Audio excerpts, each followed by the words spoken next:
Bismillahirrahmanirrahim. Assalamualaikum warahmatullahi wabarakatuh. Alhamdulillahirabbil alamin. Asyhadu an la ilaha illallah wa asyhadu anna Muhammadan abduhu wa rasuluh sallallahu alaihi wasallam. Ala alihi washabihi amma ba'd. Perkenalkan, nama saya Ali Muhsin Asidik, asalnya dari Serbajadi, Bandar Lampung. Pengalaman di Islam Jamaah itu dari kecil ya. Dari kecil tumbuh besar. Itu mungkin sudah banyak kejanggalan-kejanggalan yang saya rasa gitu kan. Contohnya ketika kita ingin sholat itu kenapa harus di masjid yang itu-itu saja gitu loh. Ketika di masjid selain IJ dianggapnya nggak salah atau bahkan harus niat sholat sendiri lah. Ngapain niat sholat sendiri, orang di situ berjamaah rame-rame kan gitu. Kan aneh itu aneh banget itu. Kemudian kadang kita sudah melampaui batas diri kita sebagai seorang hamba. Kita mengatakan bahwa sholat di belakang selain Islam Jamaah itu tidak sah, ya kan? Kita mengetahui itu tidak sah itu dari mana gitu kan. Sedangkan yang menerima amalan itu kan Allah Subhanahu wa taala gitu. Enggak ada kapasitas manusia itu bisa mengukur ini sah, ini apa segala macam, ini diterima, ini ditolak. Itu semua itu kewenangan haknya Allah, murni haknya Allah itu menerima amalan sah atau tidaknya. Terus skip perjalanan panjang sampai mungkin SMP itu sempat jadi generus daerah Bandar Lampung. Kemudian setelah itu lanjut lagi sampai mondok saya di Kediri. Sebelum itu memang sudah banyak sejarah seperti ceritanya Ustadz Mauludin kita yang hijrah keluar, itu sudah menjadi tanda tanya dari dalam diri kita sendiri gitu kan. Banyak sebenarnya kejanggalan-kejanggalan menganggap umat Islam di luar Islam Jamaah itu tidak sah amalnya, tidak diterima amalannya. Itu kan nggak sesuai dengan kaidah-kaidah agama Islam. Ya kita boleh yakin dengan keyakinan kita, cuman jangan sampai menghukumi, jangan melebihi ranah kita sebagai hamba Allah lah gitu. Amalannya tidak diterima, sholatnya tidak diterima, hidupnya tidak halal. Itu kan batil semua itu. Insya Allah. Kemudian saya mondok di Wali Barokah Kediri. Kelompok 34 Aspik. Kalau daerahan tuh tukang cuci piring. Saya mondok itu sekitar kurang lebih 1 tahun. Karena memang berangkat dari rumah itu Al-Quran himpunan itu udah penuh. Tinggal ngulang asrama sekali langsung saringan, tes 1, 2, 3 lulus. Kopral sekali saringannya. Kopral tuh ya sepele sih masalahnya. Masalah celana itu, celananya agak sempit aja begitu. Kan kalau subuh pagi itu habis subuh nguras jeding, saringan di Kediri itu nguras jeding. Kemudian ketika memang mungkin sudah diamati oleh Mas DMC ya kan. Mas gitu ya, stop dulu gitu ya. Coba celananya ditarik ke atas Mas. Loh, kenapa ditarik? Ini kan udah cingkrang nih Mas celana nih gitu ya. Ya tarik aja gitu ya. Begitu ditarik celana itu nggak lepas dari betis ya kan, pensil gitu. Akhirnya ya qadarullah jadi kopral itu. Kemudian mondok di Kediri itu saya sudah sempet berpikir. Jadi dari DMC itu kamar itu kisar lantai 3 atau 4. Saya merenung melihat gedung WB itu. Menurut cerita ya kan, dulu orang-orang yang pintar di dalam Islam Jamaah itu mereka lebih memilih hijrah atau keluar dari situ. Itu tanda tanya kan, kenapa Orang yang pintar, yang punya kapasitas ilmu, seperti Ustadz Mauludin sendiri, sanad qiraatus sab'ah pun beliau punya gitu kan, megang gitu. Tapi kenapa kok dia lebih memilih keluar? Berarti kan tanda tanya besar. Ada apa sebenarnya dengan Islam jamaah? Dan saya memang agak dengan 3 asatid kita, Ustadz Khalil, Ustadz Aziz, Ustadz Syekh Abdullah Mas'ud, itu memang dari di pondok itu memang sudah mengidolakan ya. Kalau dulu yang di Kediri itu baru Ustadz Khalil dengan Ustadz Aziz. Kalau Ustadz Abdullah Mas'ud belum pulang itu, insya Allah itu, belum pulang ke Indonesia. Dan itu saya sempat berpikir sambil melihat gedung WB itu, kalau sampai 3 asatid ini juga keluar, saya udah bertekad pada diri saya juga akan keluar gitu. Kenapa? Siapa lagi yang akan kita contoh kalau bukan orang-orang yang berilmu gitu loh.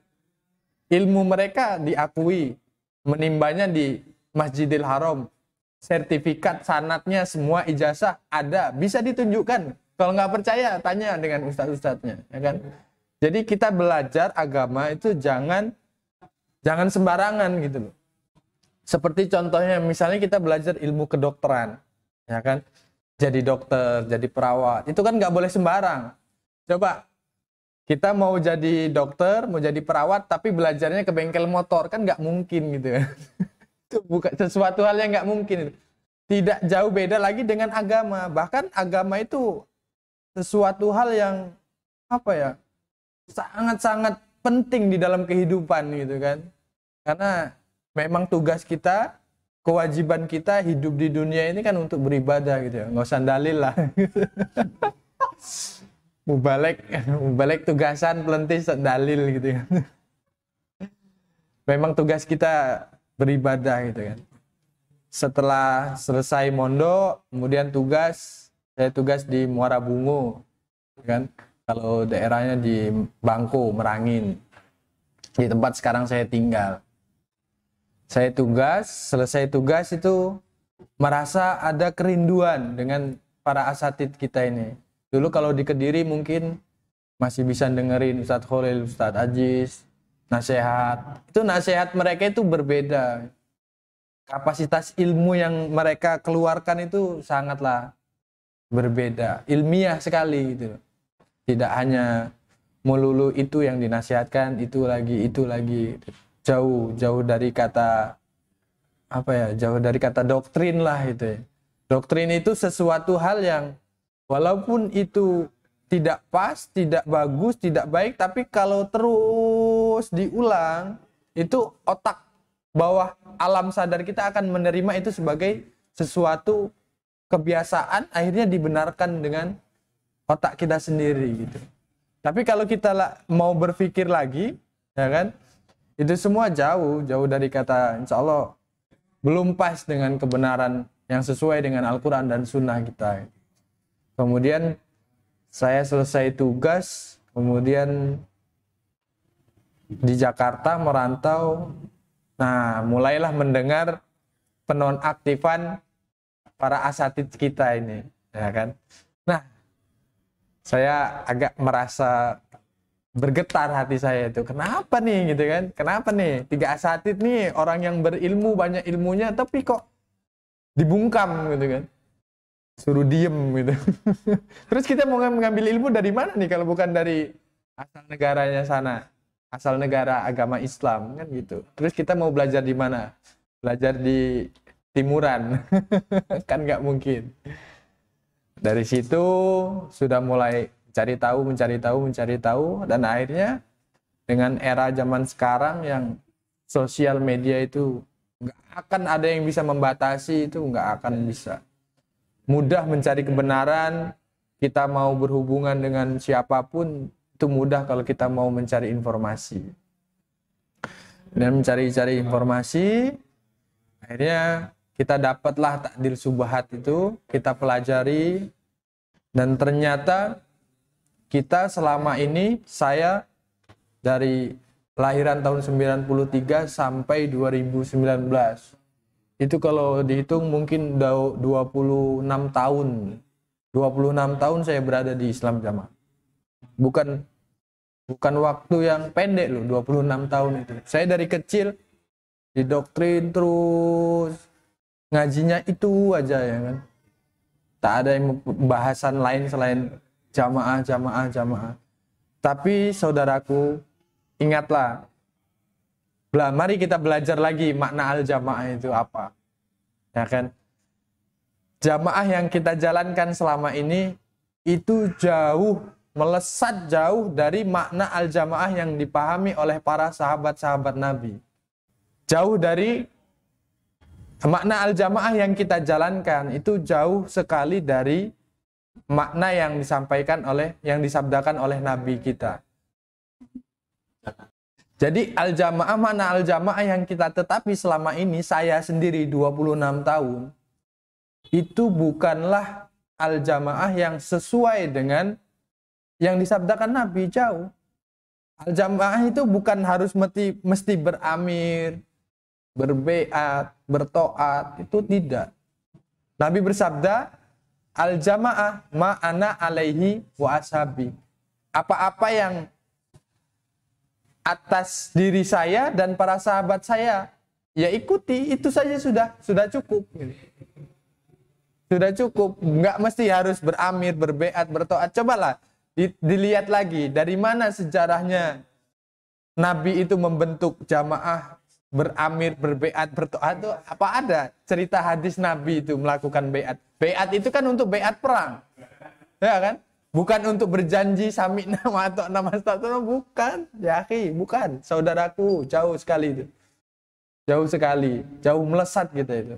Kemudian yang disampaikan oleh sahabat Abdullah bin Mas'ud, al-jamaah ma wafaqal haq walau kunta wahdak.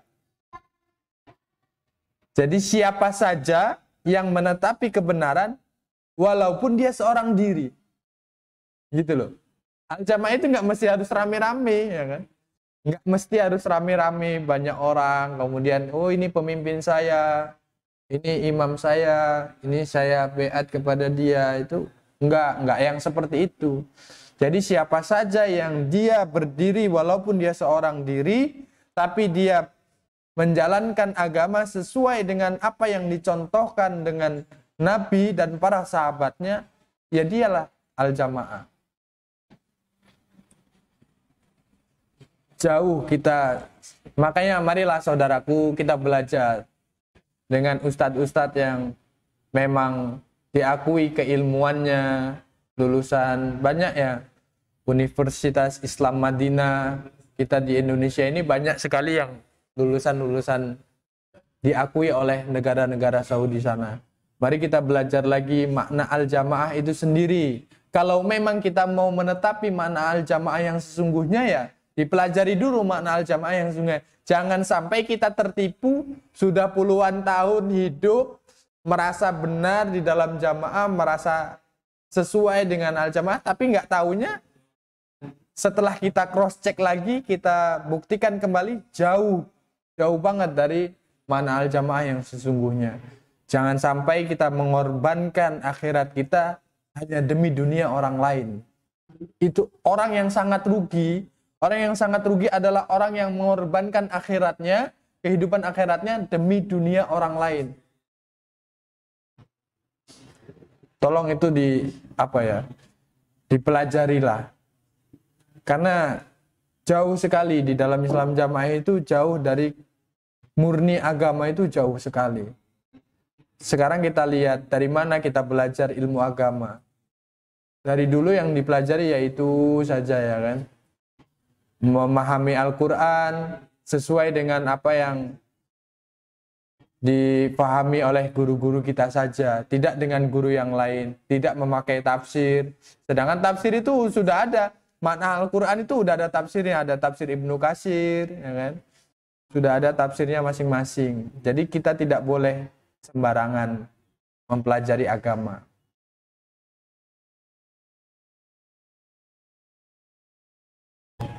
Dari keluarga, alhamdulillah kalau saya keluarga insya Allah semuanya masih bagus lah ya. Walaupun ya mungkin kalau dari saudara sepupu itu ada yang blokir tuh ya biasa lah, dari teman-teman tuh biasa. Yang penting kan kita tetap berusaha untuk baik kepada mereka. Jangan bersedih ya akhi, saudaraku, jangan bersedih. Kalau hanya kita kemudian kita hijrah, diblokir sama keluarga, diblokir sama teman, diblokir sama siapalah ya.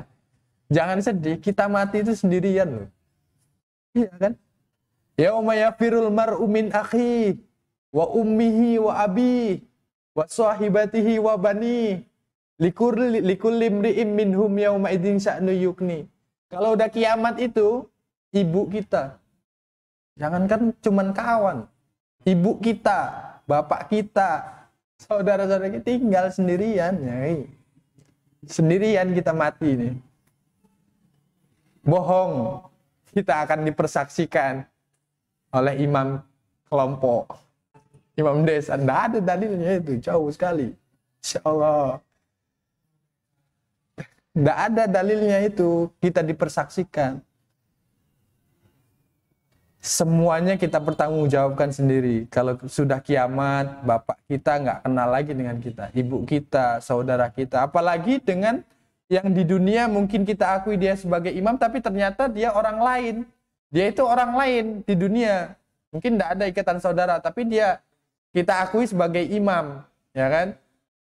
Jangankan orang yang jauh seperti dia, sedangkan Al-Quran saja menyebutkan ibu, bapak, saudara saja tidak kenal gitu kan. Jangan sedih lah, kita hidup itu sendirian, mencari maisha ya, cari sendirian. Masalah rezeki apalagi ya Allah. Masalah rezeki dunia itu nggak usah dirisaukan. Sudah ada porsinya masing-masing. Selama kita mau berusaha, masih mau mencari rezeki Allah, insya Allah Allah kasih. Bahkan di kajian Syarah Asmaul Husna itu, pertama kali saya dapat cerita itu dari kajian Syarah Asmaul Husna itu saya ajis ya kan. Ulat di dalam lautan yang buta saja masih ada rezeki untuk dia. Apalagi kita manusia yang sehat walafiat, punya tenaga, punya pikiran, insya Allah bisalah mencari. Jangan takut, jangan pernah takut untuk hijrah kemudian hanya karena takut dengan si A, si B. Ya Allah ya akhi, apakah kalian meragukan tentang kekuasaan Allah? Itu jangan sampai meragukan kekuasaan Allah itu.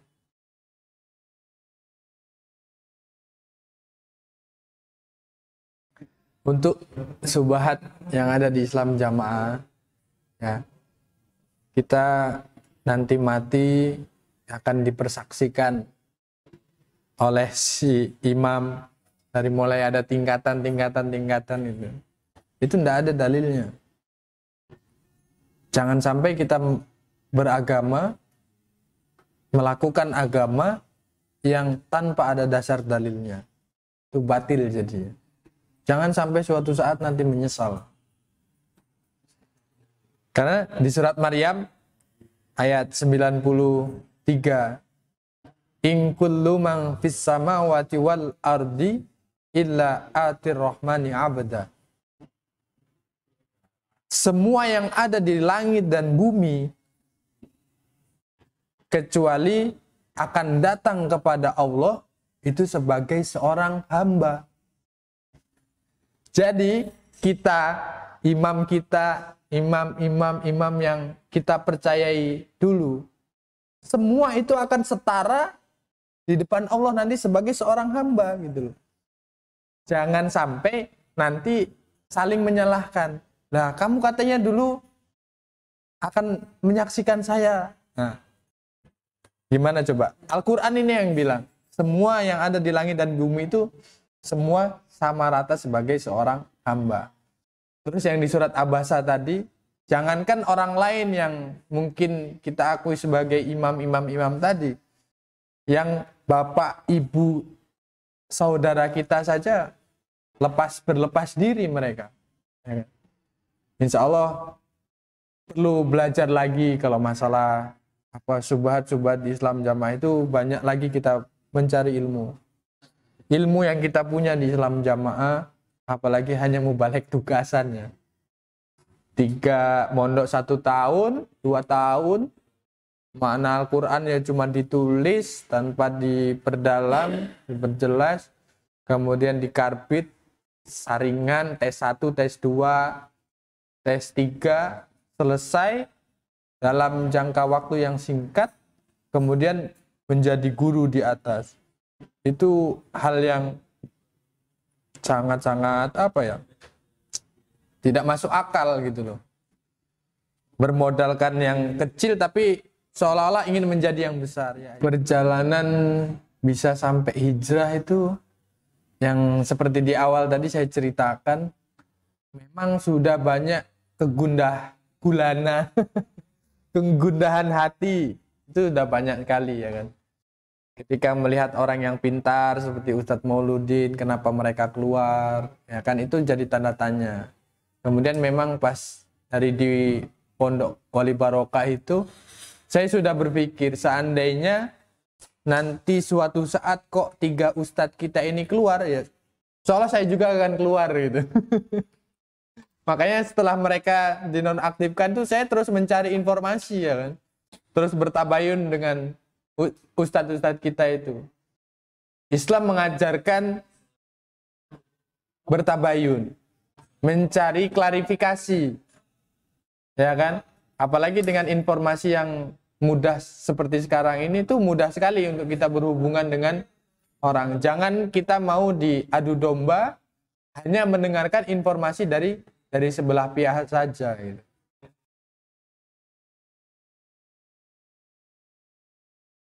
Pesan-pesan saudara yang masih di Jokam Islam Jamaah, ya, yang pertama, kalau bisa jangan takfiri. Jangan sekali-kali takfiri. Takfiri itu mengkafirkan saudara muslim di luar golongannya atau di luar kelompoknya. Karena itu adalah akidahnya Khawarij. Jadi Khawarij itu mengkafirkan di luar kelompoknya, di luar golongannya. Karena apa? Allah menjamin surga bagi siapapun yang mengucapkan kalimat la ilaha illallah. Itu Allah yang menjamin. Dan kita jangan sampai menghukumi di luar kapasitas kita sebagai hamba. Allah mengatakan seperti itu ya, jangan dibantah lagi. Harus dengan beramil, berbaiat, berdoa. Tidak ada dalilnya itu. Kalau Allah mengatakan dia surga karena mengucapkan la ilaha illallah, ya terserah Allah lah. Kan itu haknya Allah mengasihi dia surga. Bagaimana prosesnya dia masuk surga ya Allah, wallahu a'lam, biarkan saja Allah. Toh kita kalau tidak takfiri, tidak tidak memblokade surga itu hanya milik kita sendiri saja, itu insya Allah kita juga nggak rugi. Yang buat surga juga Allah kok, bukan kita, kan gitu. Terus yang kedua, marilah sama-sama kita belajar. Kita belajar, saudaraku. Belajar lagi. Kalau memang kita ingin menetapi al-jamaah, ya, wa inna hadhil millah sataftariku ala salasin wasabain sintani wasabauna finnar wa wahidatun fil jannah wahiyal jamaah. Kalau kita ingin masuk di dalam wahiyal jamaah tadi, pelajari dulu wahiyal jamaah. Jamaah itu apa? Yang dimaksud itu apa? Jangan hanya menurut satu dari guru kita saja. Kita tidak akan pernah tahu kesalahan guru kita kalau kita tidak belajar dengan guru yang lain gitu loh. Maksudnya, insya Allah lagi tentu insya Allah itu saja dari saya. Di sini saya bukan berarti membenci saudara-saudara yang masih ada di dalam. Para asatid-asatid kita itu bukan karena benci kepada saudara-saudara, itu bukan. Tapi karena mereka sayang mereka ingin meluruskan sesuai dengan Al-Quran dan Sunnah dan pemahaman para sahabat dulu, gitu loh.